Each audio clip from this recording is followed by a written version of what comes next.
nós teremos a Bianca Ximenes, que é gerente de produtos e de inteligência artificial lá na GUP. Cara, agora a gente vai falar sobre uma coisa que pega, né? O que desafios de produtizar machine learning para milhões de usuários. Então, a palestra aí da Bianca vai falar um pouco mais, né, do que machine learning é um pouco mais do que aparece nessas competições, né, do Kaggle. Parece que no Kaggle é tudo muito simples, né? Mas não, ela fala um pouco sobre criar e atualizar modelos que afetam milhões de pessoas e que ajudam a tomar decisões em vários desafios específicos. Então, ela vai mostrar a diferença entre construções de modelos preditivos para decisões e também para funcionalidades de produto, necessidades específicas de monitoramento e índices de sucesso, porque não adianta ter só o modelo, né, galera? A gente tem que saber como ele está funcionando, se está funcionando legal. E outras coisas também que ela vai... Outra coisa legal que ela vai falar vai ser sobre a conexão entre UX, concepção de modelos de machine learning. E essa linha tênue entre a pesquisa técnica e a pesquisa de produto. Olha só, no final você vai ver como o machine learning ainda é mais emocionante e interdisciplinar do que parece. Gente, caramba, agora eu preciso dessa palestra. Agora falando um pouco mais sobre a Bianca. Gente, a Bianca ela é gerente de produtos de inteligência artificial na GUP. E ela é Google Develop Expert em Machine Learning e doutoranda em Ciência da Computação pela UFPE. Meu Deus, que incrível. Olha, eu estou dividindo o palco com um gênio. Seu trabalho e pesquisa aborda o desenvolvimento de sistemas éticos em Machine Learning.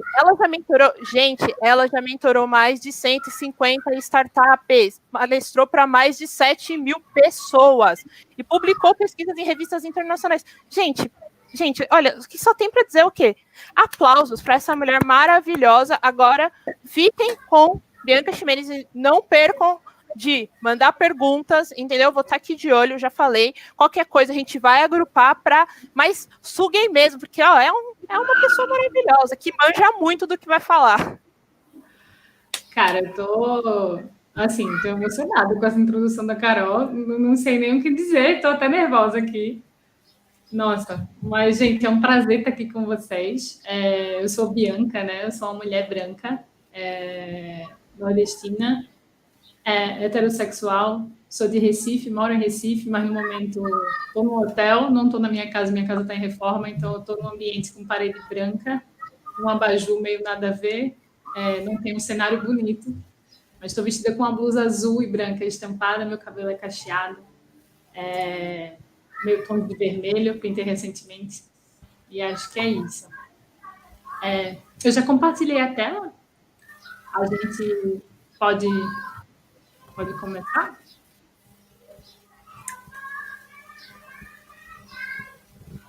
Posso começar, né? Beleza. Então, vou ficar olhando aqui o WhatsApp só para ter certeza que vai. Ui. Gente, eu sempre esqueço que não é compartilhar, é apresentar quando eu estou aqui. Mas tá, vamos lá, então. Não vou me delongar aqui, porque acho que a Carol já me apresentou assim, de uma forma melhor do que eu mesma falaria. Mas é isso, eu faço muita coisa relacionada a IA, principalmente ética aplicada a IA. E o meu dia a dia gira muito em torno de produto, né? Produto de machine learning, porque produto sempre foi uma paixão minha. E eu sempre gostei de IA, então finalmente consegui juntar as duas coisas numa coisa só. Então, vamos lá. Hoje em dia, né, a gente tem uma relação, assim, como sociedade, uma relação meio mista com o machine learning, é uma relação meio que de amor e ódio, né? Tem aí o love e hate, e é uma coisa que a gente não sabe. Tem gente que acha que, tipo, machine learning é incrível, vai resolver tudo que é problema, vai resolver todas as coisas, e tem gente que acha que, tipo, é uma enrolação, não é tão bom assim, etc, etc. Só que, assim, eu acho que o que é mais tenso é que a gente sempre tem agora, dentro de aplicações de machine learning, vez por outra surge uma manchete muito tensa que a gente não gosta muito, a gente fica meio chocado de ver. Mais do que com aplicações de computação tradicional. Vou trazer alguns exemplos aqui para vocês. Eu trouxe a maioria das manchetes em inglês, mas vou falar em português. Né? Aqui são empregados do Google pedem demissão em protesto contra contrato com o Pentágono. É um pessoal que estava trabalhando num projeto de machine learning e descobriu, na verdade, porque às vezes a gente não tem visibilidade, né, de que, como é, tipo, para que é os projetos que a gente está trabalhando. Descobriu que esse projeto era para o Pentágono e era uma aplicação militar e que eles iam terceirizar algumas coisas e rastrear a movimentação de algumas pessoas em áreas militares. E eles não concordaram com isso, eles não concordaram em fazer um sistema que fizesse esse tipo de coisa, e vários foram marchar, fizeram greve, pediram demissão, porque acharam que era uma aplicação ruim para a coisa que eles estavam fazendo. Outra coisa foi quando a Amazon joga fora ferramenta secreta de recrutamento com IA, que mostrou viés contra mulheres. A Amazon tinha uma ferramenta de recrutamento que o que acontecia toda vez que listava os candidatos, ele nunca recomendava mulheres para serem contratadas, porque a taxa de mulheres sendo contratadas era tão baixa que meio que o sistema generalizou que não era bom contratar mulheres. Então, a Amazon teve que jogar essa plataforma fora. Outra coisa, a China, o sistema de crédito social da China vai começar a registrar plágio em dissertações. A China está fazendo assim o rollout, né, que é o lançamento lento, mas contínuo, de um sistema de crédito social que monitora o que é que a pessoa faz, com que pessoas ela anda, de que pessoas ela é amiga, como é que ela gasta o dinheiro dela, se ela constituiu família ou não, e uma série de outras coisas para, vamos dizer assim, chegar a uma conclusão se a pessoa é uma boa ou uma má cidadã para os padrões chineses. Outra coisa é aqui, tipo, o GPT-3. Será que ele vai substituir o desenvolvedor de software? Isso é uma ferramenta nova, né, um modelo novo que a OpenAI criou, uma empresa bem famosa na área, que você pode pedir o que você quer que faça, tipo, eu quero uma tela com um botão vermelho, com esses dizeres e tal, e que quando você clique, ele mostre, sei lá, esse desenho. E aí a IA consegue fazer isso para você e dar o código. E, enfim. E aí tem uma outra coisa, né? E aí eu acho que eu não podia deixar de falar, porque a gente está na trilha Timnit Gebru, né? E essa Timnit Gebru, quem é a funcionária do Google demitida após acusar a empresa de racismo e censura? Eu queria trazer aqui um pouco a Timnit, porque eu fico muito triste dela ter ficado notória por causa de algo tão deprimente, que foi a demissão dela do Google. Ela é uma pesquisadora fantástica na área de inteligência artificial, principalmente na área de ética aplicada. Ela tem vários papers, tipo, o paper mais recente está dando essa conclusão de tipo, não poder publicar, não publicar. Ela estava fazendo uma crítica bem contundente aos modelos de linguagem que se usa no Google e no algoritmo de busca do Google, inclusive, então é algo bem crítico. Mas ela já tinha pesquisas maravilhosas na área de métodos de diversidade e inclusão em IA, como é que a gente deixa a IA mais responsável, as pessoas no ecossistema mais responsáveis. Então, assim, o que eu queria aqui no momento era também, tipo, é uma honra estar numa trilha com o nome dela. E tem esse link aqui que eu vou pedir para a Mari, que a Mari ou a Carol, enfim, as mestras de cerimônia da sala, que elas possam colar ali no link para vocês, no chat, esse link que tem todos os papers da Timnit. Ela mesma compartilha e todos os papers são abertos, né? Os papers são os artigos dela. São em inglês, então não são tão acessíveis, mas se você puder, se você conseguir, né, se você tiver a habilidade de ler inglês, eu super recomendo a gente puxar para cima e tornar ela notória pelo que ela merece, que é o trabalho dela de extrema qualidade, né? Enfim, então, assim, por que a gente tem todas essas coisas, né? Entrando mais agora no foco, eu só queria fazer uma homenagem breve à Timnit. Por que a gente fala tanto sobre IA e por que aparecem tantas manchetes extensas sobre IA, né? É porque a engenharia de software, essencialmente, ela é algo ferramental. Ela traz ferramentas para a gente. E, tipo, isso é super importante. A gente precisa de ferramentas que ajudem nosso dia a dia, né? E, por outro lado, machine learning faz o que a gente chama de tecnologia agentiva. Por exemplo, quando você vai no Google, faz uma busca, aí você erra uma coisa que você digitou.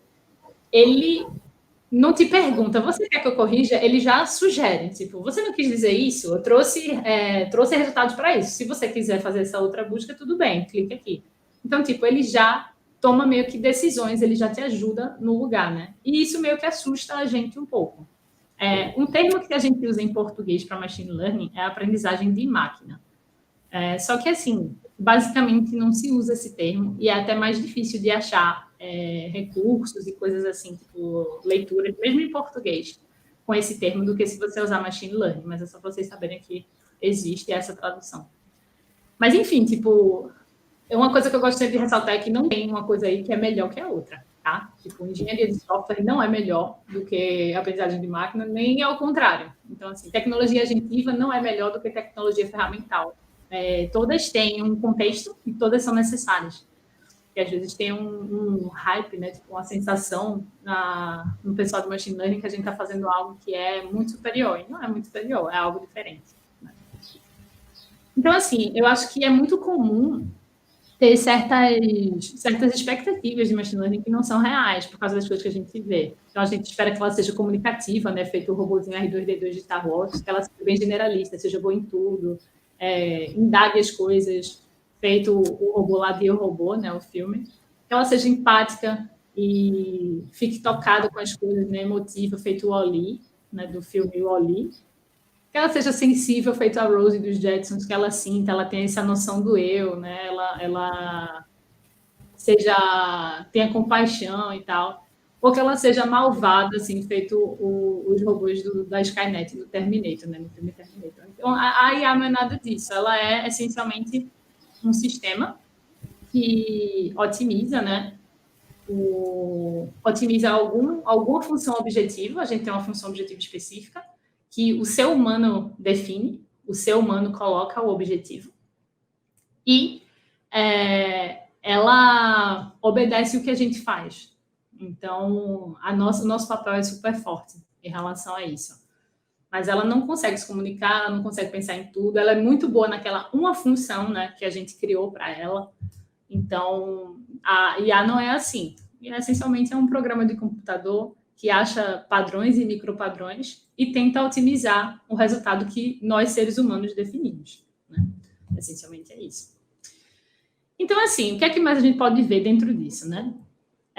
Eu vou passar uma lupa aqui na realidade do recrutamento, porque trabalhando na GUP, o exemplo que eu vou trazer para vocês hoje, né, é esse. Eu tenho um painel muito legal que eu fiz com programaria no começo do ano, que fala com a Carla e com a Fernanda e a Iana, que fala sobre ética em IA e o impacto de IA na sociedade. Mas hoje eu vou falar mais de produção. Então, eu vou trazer para vocês alguns exemplos da minha realidade de recrutamento e seleção. A realidade da gente é que as pessoas hoje, os RHs, por uma série de razões, eles usam vários pontos de corte, né, e critérios de seleção. E não são critérios de seleção tipo, será que essa pessoa tem uma experiência legal, necessariamente? Não, às vezes é tipo, quem foi o primeiro a se inscrever, a gente olha logo. Ou, se a pessoa não tirar 7 no teste de lógica, a gente corta. Ou, se a pessoa não vier de universidade federal, a gente já não olha. Então, assim, é uma realidade meio complicada, baseada em muitos vieses, que fazem sentido do ponto de vista de que antes havia muitos dados para processar, né? E uma coisa que eu queria dizer para vocês assim, viés nem sempre é uma coisa ruim. Viés é algo natural do ser humano, é uma coisa que o nosso cérebro faz para poder ajudar a gente a processar a quantidade de informação que tem no mundo. É muito difícil. Toda vez que a gente vê uma coisa nova, a gente processa ela do zero. Então, a gente monta alguns sistemas na nossa cabeça que fazem a gente tentar processar a informação de forma mais simples. Só que isso aplicado a processos é algo que tende a ser muito ruim, porque vem de um estereótipo, vem de padrões que nem sempre são aplicáveis a pessoas, né, ou a todas as pessoas. Então, assim, essa é a Gaia, a inteligência artificial da gente. Ela é uma especialista em recrutamento e seleção. A gente treinou ela com mais de 4,5 bilhões de palavras e frases. A gente tem que lembrar que, tipo, para treinar texto, a gente não pode só dar palavras, porque a gente tem que mostrar também a conexão das palavras e como é que isso faz diferença, né? No sentido do texto. Então, a gente tem que fazer um corpus, que a gente chama, que é uma biblioteca, vamos dizer assim, de palavras e frases, para colocar as palavras no contexto. A gente tem mais de 35 milhões de aplicações para emprego. É isso que a gente usa, né? Esse match que a gente chama combinação entre a vaga e o currículo. E ela é uma combinação de 4 algoritmos hoje, um de ranqueamento e 3 de redes neurais. Ela é mais ou menos assim, ela tem um modelo central, tem o modelo primordial aqui, que é o de identificação de linguagem, porque a gente trabalha com inglês, espanhol e português. Aí depois ela passa no modelo que é o XGBoost, né, de Gradient Descent, que a gente chama, que é o algoritmo de ranqueamento. E aí tem outras redes neurais. Hoje em dia a gente usa uma dual, não usa mais uma siamesa, mas são redes neurais onde a gente consegue estabelecer similaridade de nomes de cargos, similaridade textual e matemática entre os elementos de vaga e currículo. Enfim, então assim, o que é que ela faz? Essencialmente é ordenar e recomendar candidatos de acordo com essa afinidade. A afinidade é um cálculo matemático, né? A gente usa um espaço vetorial e calcula a distância de um currículo para uma vaga. Os que estiverem mais perto são os mais aderentes. E aí tem um score, que a gente chama, né, uma nota de afinidade mais alta. Então, a gente é a maior HR Tech do Brasil, né? E por que isso é relevante? Por causa do volume de coisas que a gente tem que processar. Em setembro de 2020, a gente teve 2,5 milhões de novas aplicações para emprego, né? Não são currículos novos, porque uma pessoa pode se aplicar para mais de uma vaga, mas 2,5 milhões de novas aplicações e 25 mil pessoas contratadas. Para a gente é relevante porque a gente só faz a Gaia aprender depois do ciclo de contratação se encerrar, porque aí a gente consegue entender todo mundo que andou, né, no processo e quem tem as características que a empresa mais busca. Então, isso aqui, né, é real. E o que é que isso representa para a gente? Isso representa 7,5 milhões de cálculos de score por semana. Então, a gente precisa se preocupar não só com o modelo de machine learning, mas a gente precisa ter uma API, uma infraestrutura de cloud, né, de nuvem, que suporte esse tipo essa quantidade, né, de requisições, essa demanda de requisições. Isso representa muito mais, assim, tem mais de 500 horas de treinamento no mês, mas tem meses que a gente chega para mais de 1.000 horas de treinamento, que é pegar o modelo, pegar os dados, passar ele por um algoritmo específico que a gente escolhe, dependendo do nosso objetivo, no nosso caso são aqueles que eu mostrei, e deixar lá o processo sendo feito para treinar e o modelo aprender o que é relevante ali. Então, lembrem que, tipo, 1 hora de trabalho são 8 horas, né? Então, assim, os computadores trabalham bastante para a gente. Quando a gente trabalha com machine learning, tem muito trabalho que é feito que não é diretamente nosso. E não é, né? Mas é muita coisa, assim. E aí a Gaia consegue entregar grandes resultados. Tipo, 75% dos contratados hoje estão no top 10. E a gente tem uma média de 240 candidatos por vaga, apesar de ter vagas de, tipo, 100 mil pessoas. Vagas com mais de 1 milhão de candidatos, inclusive, principalmente para empresas grandes, tipo Ambev, Via Varejo. Mas, assim, isso está bem aquém ainda do que a gente gostaria que a maioria das pessoas, né, estarem lá em cima para tornar o filtro mais fácil. É parecido com o que o Google faz. Quando você procura alguma coisa, você quer que o resultado esteja lá em cima, né? E se vocês tiverem mais dúvidas sobre isso, podem fazer perguntas sobre, que eu também respondo melhor, mas só para não me delongar muito. E a gente conseguiu poupar 13 anos de leitura humana de currículo. Se as pessoas fossem ler todos os currículos, que a gente sabe que é uma coisa que a RH tende a não fazer, não é todo mundo, mas muita gente não faz, porque tem, sei lá, 1.000 currículos para ler, então faz uma amostragem, escolhe alguns, lê e os outros nunca nem lê. Então, a gente garante que todos esses arquivos, né, todos os currículos vão ser processados.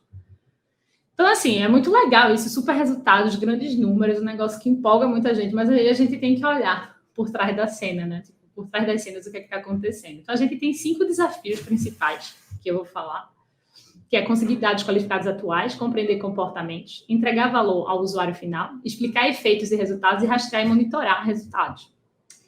Então, tipo, a primeira coisa é conseguir dados qualificados atuais. Aí, o que é isso, né? Por exemplo, quando a gente está no Netflix ou no Spotify, né, vendo filme, ouvindo música e tal, a gente tem o que a gente chama do stream of ground truth, que é isso, é o quê? Tipo, é um fluxo que não para do que a gente chama verdade fundamental. Porque uma coisa é eu recomendar, né? Recomendar uma coisa para o usuário. Tipo, veja esse filme, ouça essa música.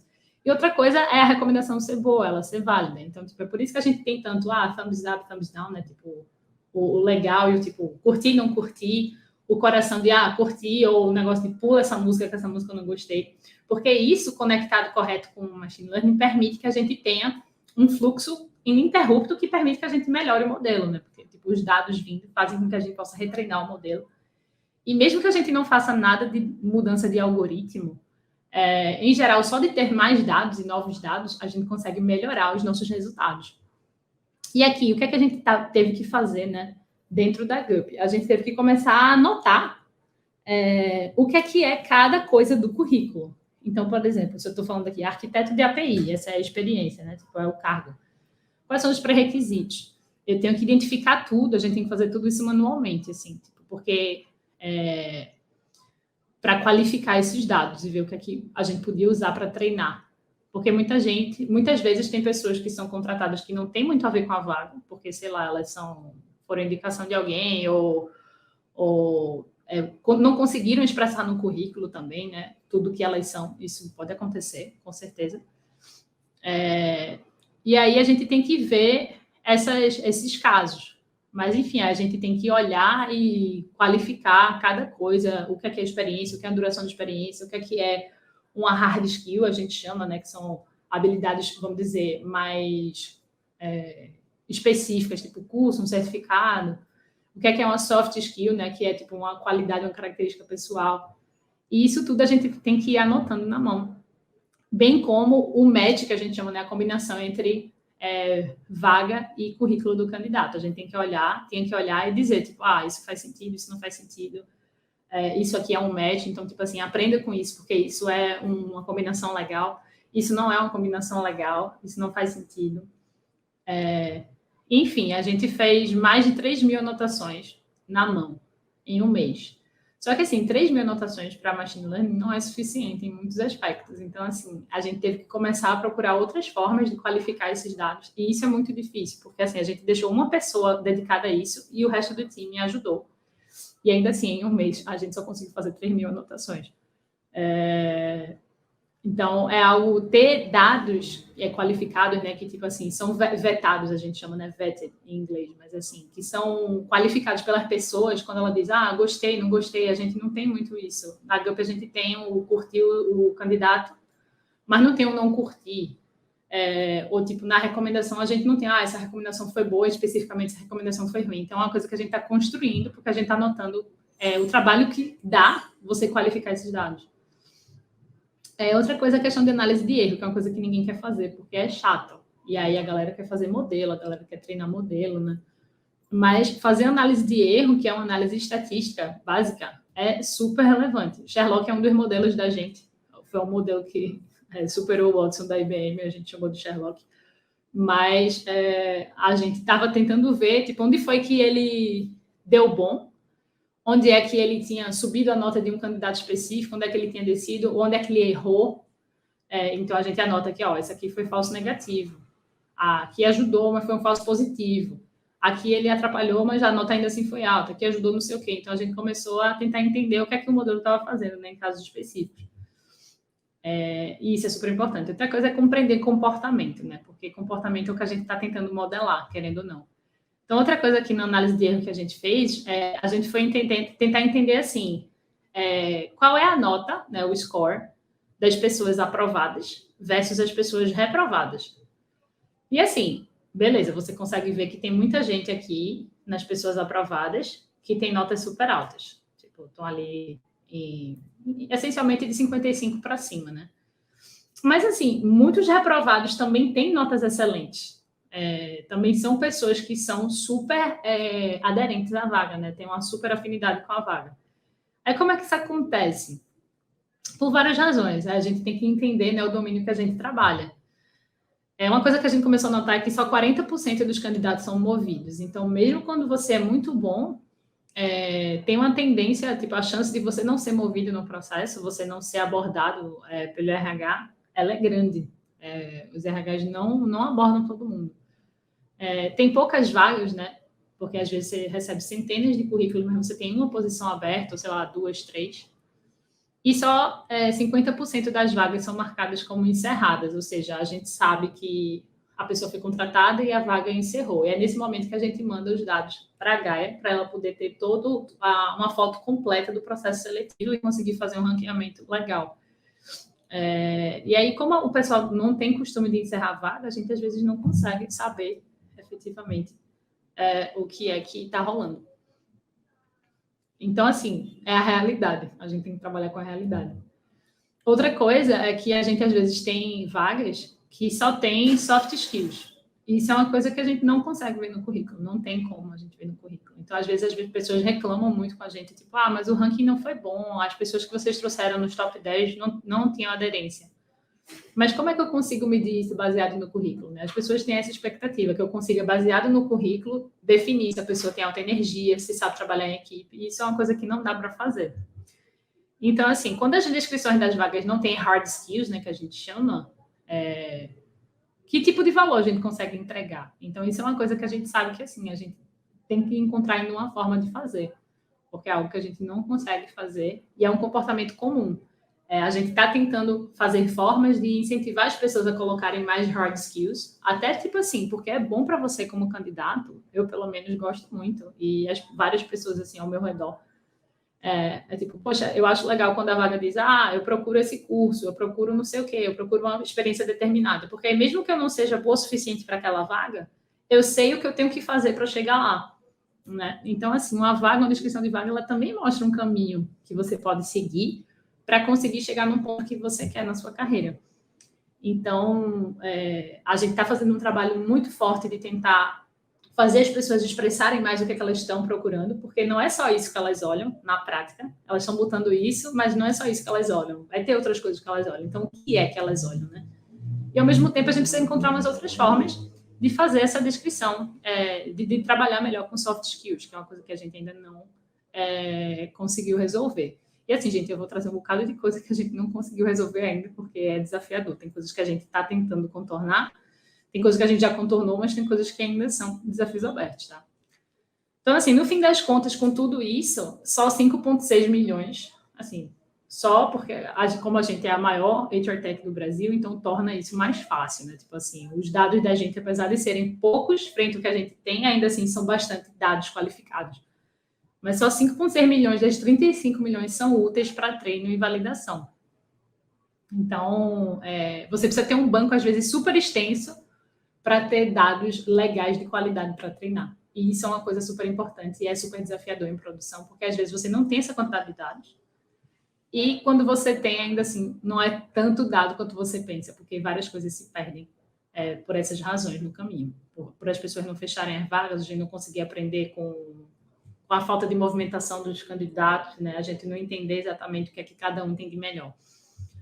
Outra coisa é entregar valor ao usuário final, e isso eu acho que é super importante, porque a gente fala muito assim, do processo de machine learning, né? A gente fala de o que a gente tem que fazer para fazer um modelo de machine learning. Tem a parte de compreensão, esse é o modelo CRISP-DM, que a gente chama. Mas tem a parte de compreensão do negócio, compreensão de dados, preparação de dados, modelagem, avaliação e deployment, né? Que é o pôr em produção. Só que, assim, em machine learning, fazer deploy nem sempre faz chegar o resultado ao usuário final. Por quê, né? Porque, em geral, o output, né, o resultado do trabalho da gente é uma API ou um endpoint que a gente usa numa plataforma. E aí a gente precisa de um time de engenharia de software para fazer chegar nos usuários. E isso é uma coisa que as pessoas, às vezes, não entendem. Eu não consigo ter machine learning em produção se eu não tiver um time de engenharia de software super forte. E não um time de engenharia de software que tipo, gosta de IA ou que trabalha com IA. Não, é um time de engenharia de software, talvez assim, interessado por IA, né, mas que tem as habilidades realmente de engenharia. Porque, de outra forma, tipo, eu preciso de alguém que faça uma plataforma, eu preciso de alguém que desenvolva uma plataforma web, que é como é o nosso caso, para os modelos da gente chegarem nos nossos usuários, né? E é assim que funciona, por exemplo, nessas grandes empresas, no Spotify, no Netflix, no Google, os times de ciência de dados, eles são interdisciplinares, eles não têm só cientistas de dados, engenheiros de machine learning. Eles têm uma série de pessoas com capacidades distintas, né? Não são só as capacidades que, por exemplo, a palestra anterior da Pri, né, ela fala do DA, DE, DS, o que é que são essa sopa de letrinhas. Todas essas pessoas são necessárias, né? O Data Scientist, cientista de dados, o Data Engineer, engenheiro de dados, e o Data Analyst, que é o analista de dados, mas também um desenvolvedor web, um desenvolvedor mobile, um designer. E aí, tipo, por que também, né? No Kaggle. Não tem nada de errado com o Kaggle, gente. O Kaggle é um primeiro passo muito importante e algo que ajuda bastante a polir algumas habilidades, né, de machine learning. o que é uma coisa super necessária.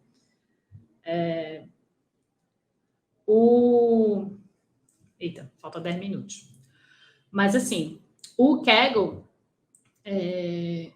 o Netflix uma vez fez uma competição, e aí o pessoal perguntou o que é que foi tão complicado de implementar o modelo que ganhou a competição do Kaggle da Netflix, porque o modelo que ganhou nunca chegou em produção. E aí uma das coisas é a escala mesmo. Tipo, o modelo que ganhou é baseado em 100 milhões de notas, mas o Netflix tem 5 bilhões de notas em produção. O esforço de engenharia para trazer esse modelo para a produção era mais custoso do que o que eles iam ganhar em termos de sucesso de negócio com o ganho de precisão, né?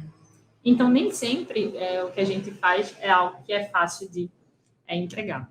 Eu vou pular algumas coisas aqui, mas tipo, essa aqui é uma página, esses usuários são todos pessoas da própria GUP que sabem que a gente está usando, então não estou usando dados de ninguém indevidamente, tá, pessoal? Mas é só assim, tipo, é assim que as pessoas interagem com a plataforma, né? E assim, o que a gente faz essencialmente está isso aqui, a gente consegue atribuir a posição da pessoa baseado nas informações do currículo. Mas assim, se a gente não tiver uma plataforma, se a gente não tiver um time de engenharia para entregar, é problema. E eu já falei disso, né? Tipo, a gente vai além disso. Hoje, o time da gente, a gente não chegou ainda nesse ponto, mas a gente está trabalhando, que é uma das mudanças que eu estou tentando fazer, porque eu estou notando isso, que tipo, a gente não consegue mexer tanto o ponteiro para o usuário e fazer um modelo legal de machine learning para a produção, se a gente só tem cientistas de dados, engenharia de dados, etc. Então, antes o nosso time era o RED, né? O nome do time é RED, porque é Research, Experimentation and Development. Né?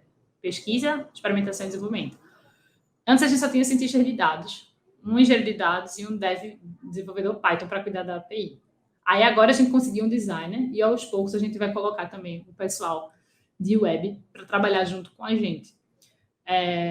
E o designer é super necessário porque tem uma série de coisas de fluxo de produto, de como as pessoas usam efetivamente o produto que a gente não enxerga e que a gente às vezes com o modelo a gente tenta mudar o jeito que as pessoas fazem as coisas. Então assim, agora toda nova demanda, ela ao invés de chegar aqui e já ser jogada para cientista de dados para a gente tentar fazer modelos, a gente primeiro parte do processo trivial de engenharia de software. Primeiro começa um design num processo de discovery, né, de descoberta, para descobrir o que é relevante, para levantar essas informações, para a gente criar as hipóteses de negócio e, a partir daí, a gente fazer a pesquisa de machine learning efetiva. Né?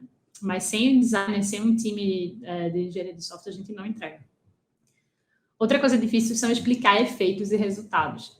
80% dos usuários que entram em contato com a gente, o que eles querem saber, até para ter paz no coração, né? São as features e os pesos do modelo. E às vezes eles querem mudar os pesos do modelo. Né? Tipo, não, eu queria que desse uma pontuação maior a quem tem uma experiência nesse aqui que eu quero. E a Gaia não funciona assim. Ela olha tudo do currículo e ela atribui, no final, um peso igual a todas as pessoas, baseado naquilo ali, né? Então, a gente não permite que a pessoa fique mudando de critério de vaga a vaga para ter consistência, o que gera justiça nos processos. E as features, a gente não pode falar features, a gente pode falar grandes grupos, né? Tipo, a gente olha formação, a gente olha experiência, a gente olha certificados e habilidades, a gente olha resultados de testes, a gente olha o resultado do perfil comportamental. Mas eu não posso dizer exatamente o que eu estou olhando, porque é propriedade intelectual, e também isso não vai ajudar a gente a saber exatamente o que está acontecendo. Às vezes eu tento explicar aos clientes, aos usuários, que é feito você tentar abrir a cabeça de alguém e olhar lá dentro para entender como é que ela pensa. Você pode abrir a cabeça da pessoa, mas você não vai conseguir enxergar como é que ela fez essas conexões, né? E é parecido isso em machine learning, é por isso que é tão difícil de explicar certos resultados.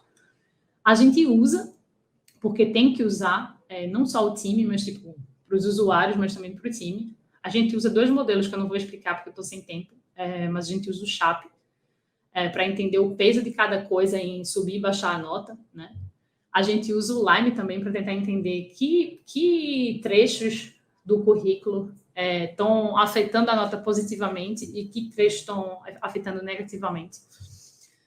Tem uma comparação aqui, mas depois eu disponibilizo os slides, vocês podem olhar. Mas, enfim, traduzir isso para a linguagem do dia a dia do usuário final é que é o maior desafio. Esse aqui é um processo de verdade, né, que eu cortei, mas a gente começou a tentar fazer essas explicações aqui. Tipo, bons resultados nos testes, currículo aderente à vaga. Aqui, bons resultados nos testes, conhecimentos em outros idiomas e perfil compatível com a empresa.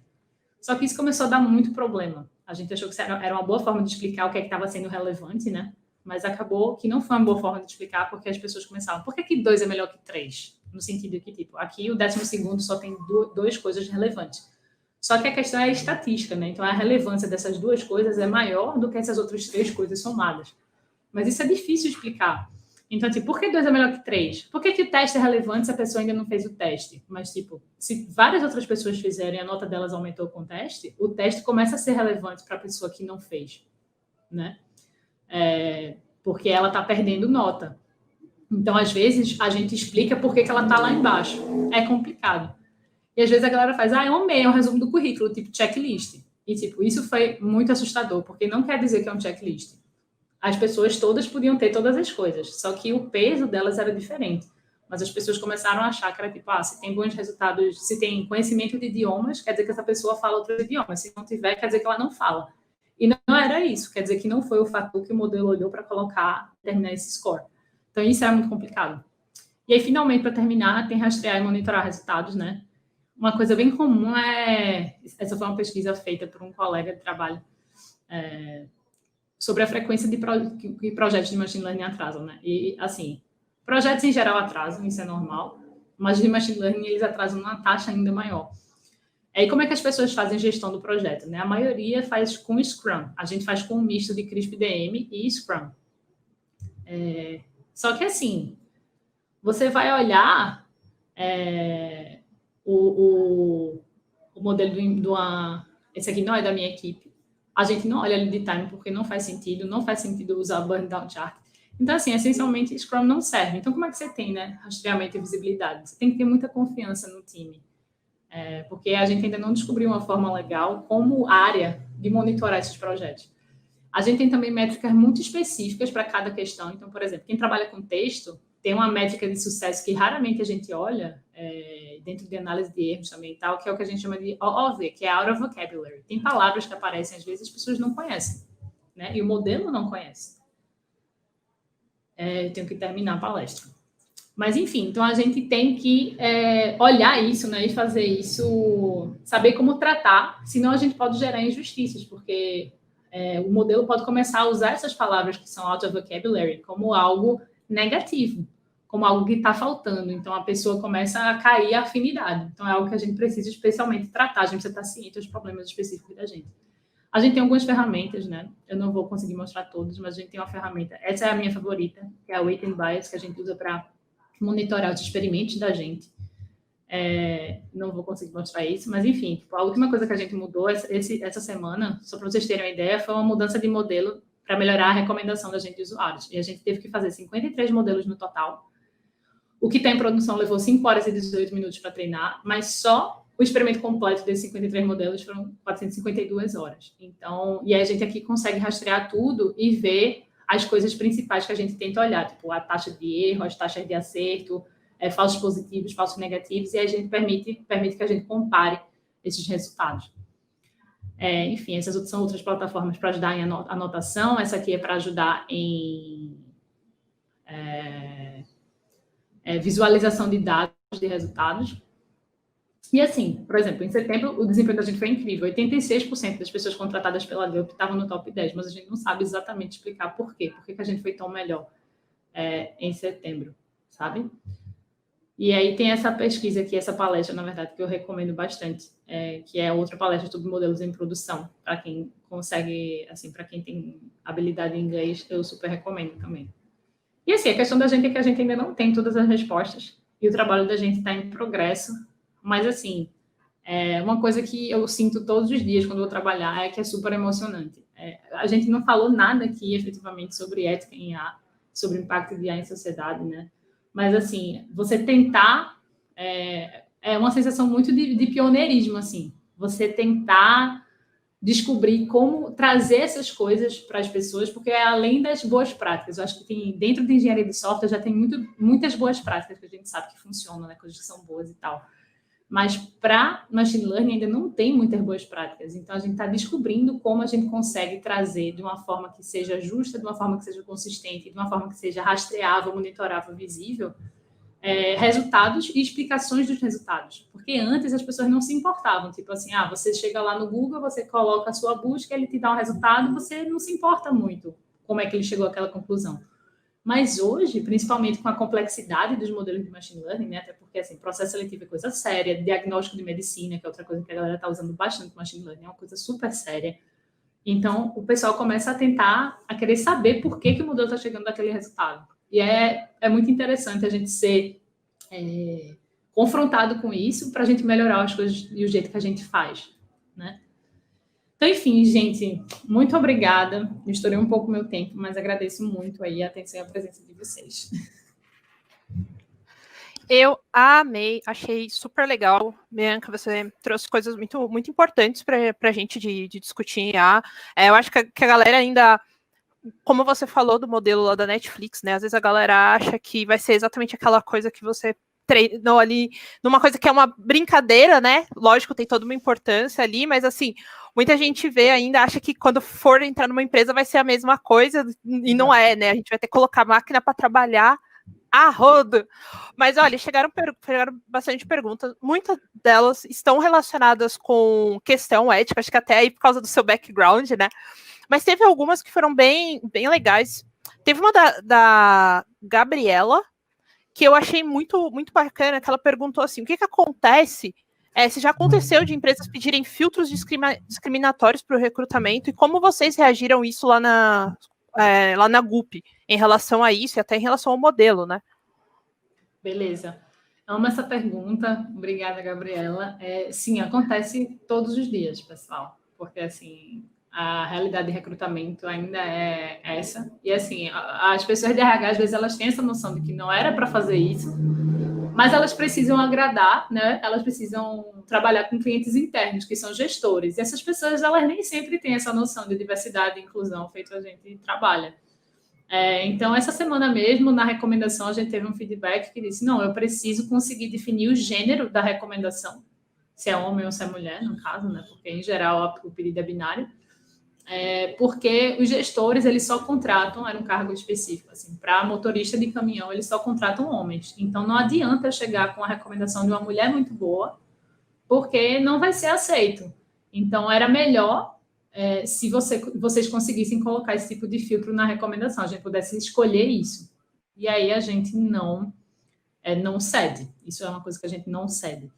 Ao mesmo tempo, existem filtros na plataforma que você pode usar. Algumas empresas usam para fim de diversidade, essa questão de gênero mesmo, para tentar contratar mais mulheres, para tentar ver mais mulheres na vaga. Outras não, realmente é um padrão.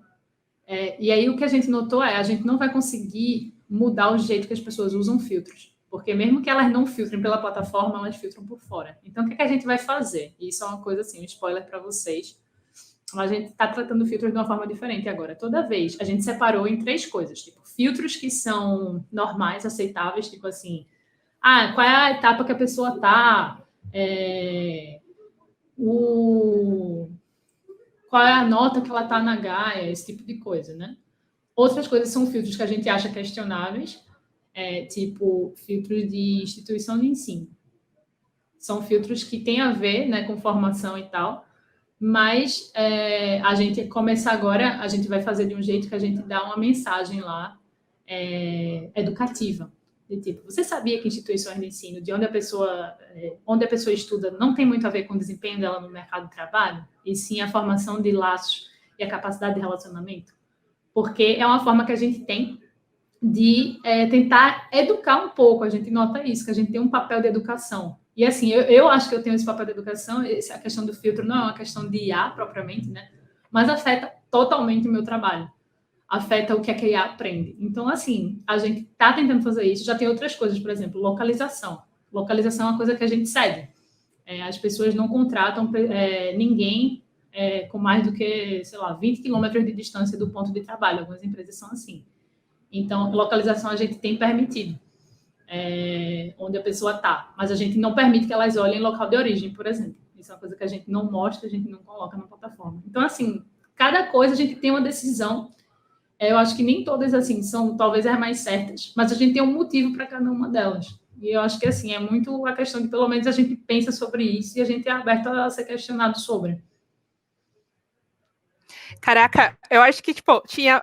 Meninas, vocês que estão vendo aí, vocês viram que ela já matou várias perguntas em uma só. Bianca, Legal. cara, foi ótimo que você perguntou. Eu tava aqui, ai meu Deus, como eu vou selecionar? Mas tem uma aqui também que eu achei muito legal, que é da Fernanda, que aí eu acho que é sobre escolha de backlog. Que eu acho que é uma coisa que pega muito quando a gente está trabalhando com um produto muito grande, né? Como vocês fazem essas escolhas de backlog num produto de machine learning?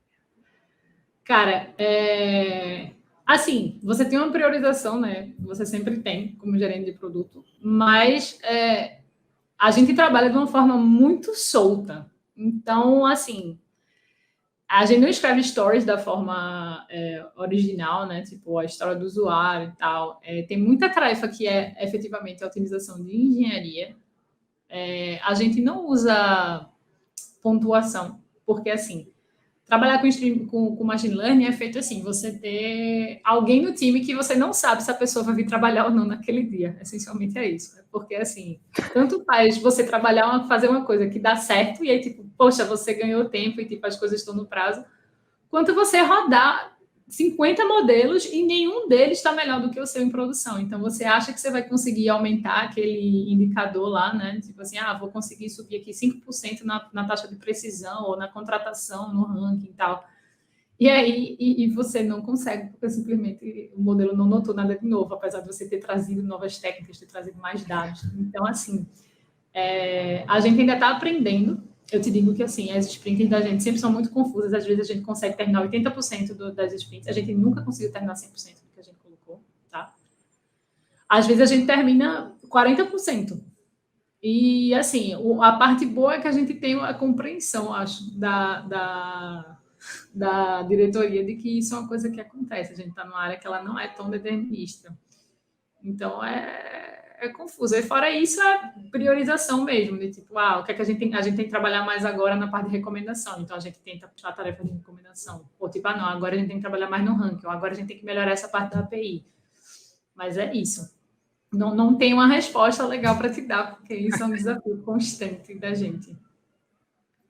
Não, acho que a gente entende, né? É uma dor que todo mundo que está trabalhando aí com machine learning sente de como vai terminar a sprint, de como tem um monte de coisa, de como você realmente não sabe o que está acontecendo.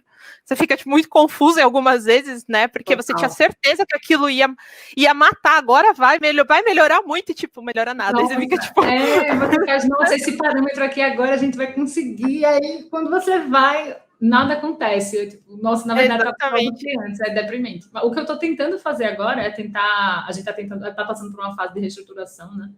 Estou tentando abrir os olhos da diretoria de que é interessante a gente trabalhar com o modelo de CRISP-DM, porque eles vão ganhar visibilidade, porque eu consigo mostrar num board, tipo assim, a gente agora está treinando o modelo, a gente agora está numa fase de compreensão do negócio. E eu vou ter tarefas atreladas, mas é melhor a gente saber a etapa geral onde a gente está do que ter essa tentativa por funcionalidade, porque uma coisa diferente, eu acho, de machine learning em relação à engenharia de software nesse aspecto é que em engenharia de software você faz uma feature, né?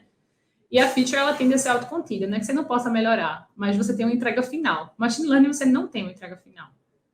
Ela sempre tem que ser revista e você tem que ficar em cima dela, senão ela ou degenera e o modelo perde utilidade, né?